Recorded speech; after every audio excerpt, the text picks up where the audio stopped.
Lots of emails and phone calls about problems at the Kansas Department of Labor. Well, there are plenty of concerns about unemployment payments. Tonight, we're talking about fraud. It's happening, and it's taking a lot of people by surprise. Even worse, they can't get through to report it. Here's KCTV5 investigative reporter Angie Rocono. Some pictures just really tell it all. This is Doug Reed with 129 letters from the Kansas Department of Labor. When we got the first batch, that's when I started calling the fraud line, and as I say, concerning. Because, man, there's a ton there. Oh, yeah. The letters are addressed to people he doesn't know. They show up in batches to his elderly father's vacant house in Stillwell, Kansas. Could never get anybody, that's for sure, but also nobody did call me back when I did leave a message.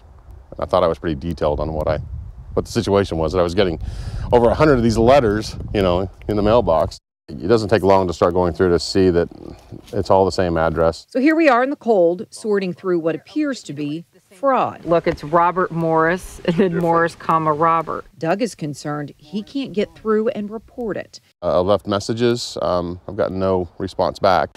Doug isn't alone. Other people have emailed me about the same thing.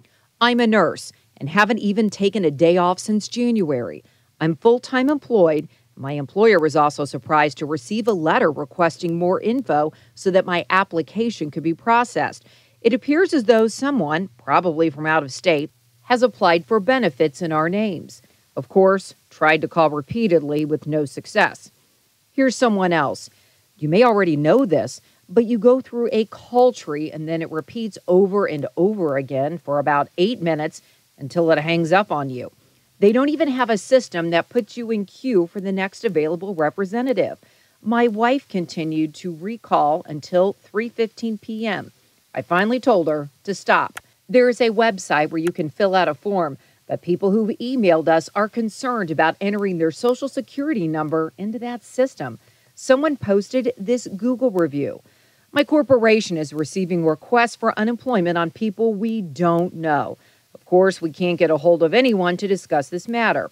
The website has a section for fraud, but you have to give them your Social Security number, which is utterly ridiculous.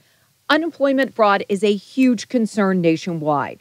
The U.S. Department of Labor estimates it will be $8 billion and could reach $26 billion. This is your tax dollars. It's interesting, Norris, Karen. Yeah, and then Karen Norris. Oh, I didn't and catch that. different type. We noticed names are duplicated.